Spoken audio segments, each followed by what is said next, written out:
It's the time to get down. That people are not believing, they're not trusting. Well, at some point, wasn't that going to be kind of self-evident? How long can they suppress the information where they don't? I think just their levels of what they call, being able to say, okay, now it's far-reaching, they're just different levels. And for us here, our levels are our tolerance is very low, whereas their threshold is a little bit higher. Well, right? Here's the issue, guys. When will it all end? Now, I'm about to go do some research on that because depending upon the amount of spill, you can't really just move back into these areas. In Chernobyl, a bunch of that area was evacuated.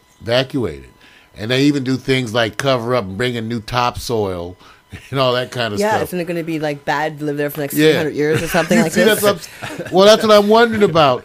And so people are questioning, when does it all end? And here's one other piece about when Japan's government does has it all criticized end. the operator of the radiation-leaking Fukushima nuclear plant for its efforts to control the crisis. It comes amid reports of researchers' warnings 2 years earlier of the danger a tsunami posed to the plant were ignored. It's been over 2 weeks now since a devastating earthquake and tsunami which caused the accident at the facility. The official death toll from the disaster stands at over 10,000, with many more missing or homeless. Emergency teams are still struggling to control the situation at the stricken Fukushima nuclear plant.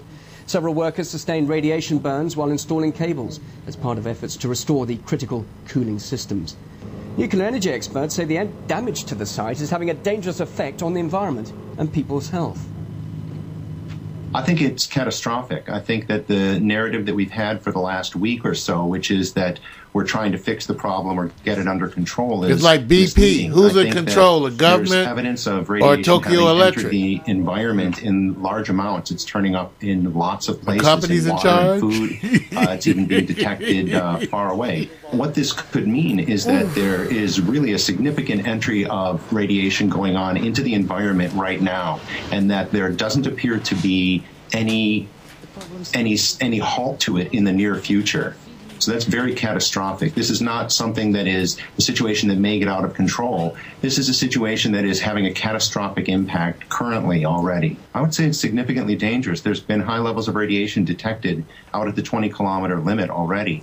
And what you have when you have radiation levels of that level is that in a week or two, you'll have people that are experiencing the radiation exposure of nuclear plant workers, over the course of their career.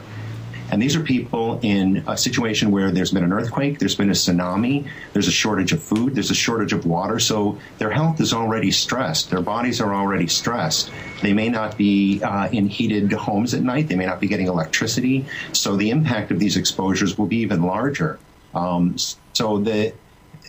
To receive in the course of a week or two the exposures that nuclear plant workers receive in their entire lives is rather dire, and these people should not be allowed to remain in such an exposure area. Well, like we said, energy expert Dr. Rob. Is it gonna be a poison area for times to come? We wonder. Obviously, we're not getting the full story. All right, now we said the good news and the bad news and the other shit, and that's not all of it. We still got to deal, too, with what's going on in Libya, you all. And I got to give you an update because, all this uprising in the Middle East, and here you go again. We're getting some backlash. I left and they got upset. See, right on time, huh? Right on time. Very good. Well, the question is, should we be becoming involved to the degrees that we are becoming involved? A lot of people are speaking out. They're not happy about this. People are beginning to protest.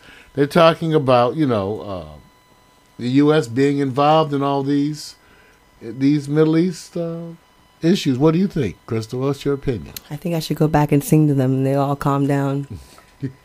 Actually, I think that it's important time for the Middle East because so many of the countries are getting information that's not from their government because of the internet. They're being more connected to the world and they feel more global than they ever have before. Okay. So the young people are not satisfied with living the old paradigm anymore. Well, there's civil unrest everywhere, and again we talk a lot about Libya, but Yemen, Jordan. Bahrain. You know, the Saudis are making Egypt so. first. That's right. So all over the place, there are problems. So the question is, which one did I want to show you? Just make sure it's not the porn. Egyptian porn. I'm just protecting my brother. I want to make sure I got his back. They want to see more Middle Eastern porn. The young people are not satisfied with this. Well, first of all, here's a piece that says, are our presidents quick to go to war? Are U.S. presidents quick? Because it seems When like... have we not been in war? I'm trying to remember. I can't remember now. And they don't even declare war. Remember now, ever since Vietnam, you've had this, you expanded the president's powers. Before that, the president couldn't do all these things without a formal declaration of war. Now, since Vietnam, and remember, you never really formally declared war. Didn't Vietnam not work? I mean, I wasn't alive then, but didn't it not work too good? Isn't that kind of bad news for us? It didn't go well. There you go. That's what I'm talking about. Well, here's a piece of Russia television again. We try to do this so you can get... We know you get how the U.S. press feels from your CNN and your... We like to give you the foreign news. Don't so you mean can how see, Ted Turner feels? Yeah. So you can see how they talk about you overseas. I mean, just to see how people feel. I think it's pertinent.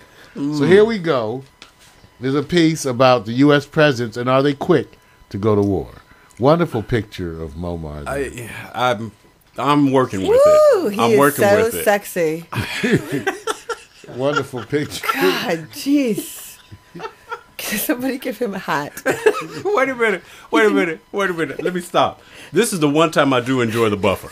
I'm serious. I'm enjoying this because I want you to... How many comments can you do in the buffer? And it's unknown. Like Tasho here. Yeah, it's like now we have this Tasho, we new need thing. you. Right. It just goes as it wants to here. I know. Was that a bad perm day? It was more than that. Wow. Well, you know what's going to happen. We have that real-time buffer that has a mind of its own. It's become an unspoken I'm addendum here to for. the job description. Let's see if we can get it again. Become President of the United States. Declare war. My fellow Americans, my fellow citizens. For President Ronald Reagan in 1986, a familiar attack on a familiar enemy. Despite our repeated warnings. Oh, Lord. See, this would Beside our happen. repeated That's okay. warnings, That's okay. we have a buffer zone. That's okay. It's We're one of those declaring days. war on buffering. Yeah. I know what Mario's doing. What your message is that history repeats itself over and over again. And the leadership stays focused on the program at hand, that war is ushered in for various reasons. Well, don't you know, I believe it's Illuminati. It's not even about repeating the itself. It's Illuminati. all part of the program, okay. One world government. Okay. Well, Bush said it, the New World Order. Okay. Okay. Also, I know I hear with some leftist radical conspiracy people. I'll be careful now. So we're going to see if we can get this to play. Yeah. In the meantime, Because just to see what you think. Do the American presidents, people are saying that. Some of my friends were emailing me saying, Mario, no one cares that we're going to another war. Here he comes, the President of the United States. It's become an unspoken addendum to the job description. Become President of the United States. Declare war. My fellow Americans, my fellow citizens. For President Ronald Reagan in 1986, a familiar attack on a familiar enemy. Despite our repeated warnings, Gaddafi continued his reckless policy of intimidation, his relentless pursuit of terror. He counted on America to be passive. You got great He hair. counted wrong. Turns He out, was an actor. so did Saddam Hussein. Just 2 hours ago, Allied air forces began an attack on military targets in Iraq and Kuwait. For his successor, President Clinton, the target was Slobodan Milosevic. Today, our armed forces joined our NATO allies in airstrikes against Serbian forces responsible for the brutality in Kosovo. President George W. Bush Half of said y'all it can't was remember all weapons these of fights mass we've been in. destruction that threatened the world and invaded Iraq in what I was just supposed feel like to it's be all a one. quick and limited campaign. On my orders, coalition forces have begun striking selected targets of military importance to undermine Saddam Hussein's ability to wage war.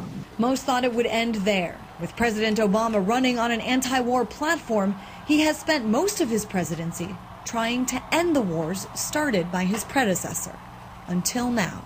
The UN Security Council passed a strong resolution that demands an end to the violence against citizens.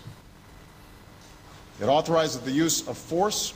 In the timeline of recent history, there have been some glaring similarities when it comes to the use of force by U.S. presidents. None have been in response to a military attack or even threat of an attack on U.S. soil, and none have ever been formally declared wars. We act to protect thousands of innocent people in Kosovo from a mounting military offensive. We are determined to knock out Saddam Hussein's nuclear bomb potential. We will also destroy his chemical weapons facilities. Self-defense is not only our right, it is our duty. The definition of duty often changing. The result, eerily parallel. Thank you. God bless you. God bless you. God bless America. Thank you very much. Christine Frizzell. Wow. Follow the money. That's what I say. Follow the money. That's one of the slogans we've been using. So, okay, so I know the This cost $1 billion for this Libyan war, something like this before it's over. You know, gazillion missile or something like that. And who's getting those contracts? That's right. And because we can't afford it, as we're going to find out later in this year, especially as it becomes more apparent the problems in the states. California is one of the states that's destined to have the big, huge financial crisis. We're actually doing worse than many, many other states, and so we're gonna have our own crisis, just like they're doing in Wisconsin, about the workers and the benefits. Cheese? Sorry. No, don't apologize. No. I like that. Wisconsin is known for cheese. You tell it like it is. There's a big fallout of cheese in Wisconsin. Who got my cheese? Somebody has taken There's a lot of constipation. You got to make sure you get your vegetables in Wisconsin. And right here in California, we're not sending enough. They're getting their cheese. And I'm telling you, this is something that I listen to. You get your cheese. I'm concerned about your colon. I get my sodium. I'm drinking apple cider vinegar these days. This is my new diet, and distilled water. Keep that colon in shape. It's nothing worse than bad colon. I'm keeping it shape with vinegar, with apple cider vinegar, organic vinegar. Oh, yeah. So don't worry about that. In terms of keeping in shape, I want to bring you one of the latest high-ranking videos from Mashable. This is an in-flight safety video, and it features Richard Simmons. Richard Simmons? I ran into him I got to tell you about running into Richard Simmons in Venice, Italy. Uh-oh. On the piazza.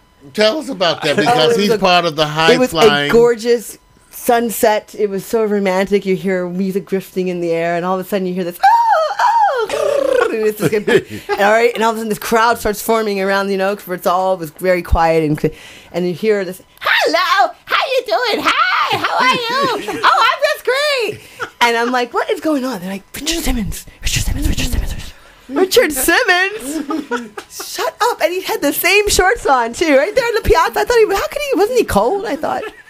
I'm not kidding. Kind of high and tight, right? No, he had a scarf on, so he was kind of warm at that, but not his legs though. Here is a safety video featuring Simmons is awesome. None other than Richard Simmons. I love you, Richard Simmons. Get ready for the buffer. Get ready now. see if we get a buffer. We call that advertising before advertising. That's okay. We could do a pop-up. It never used to be this way. Now we know. I want to see the picture of the buffer. Wait, you want to see the picture? I want to see the shorts if they're the same ones from the piazza. To see the spin cycle. It just looks like that. It looks like a little spin thing. That's every day. It's like spinning. There's no spinning. I see. Yeah. Spinning. Richard was awesome in Italy. I don't know if he could speak Italy, but I know that people were the Italians loved him. Welcome aboard this Air New Zealand flight. Before we take off, we'd like to run you through a few in-flight safety.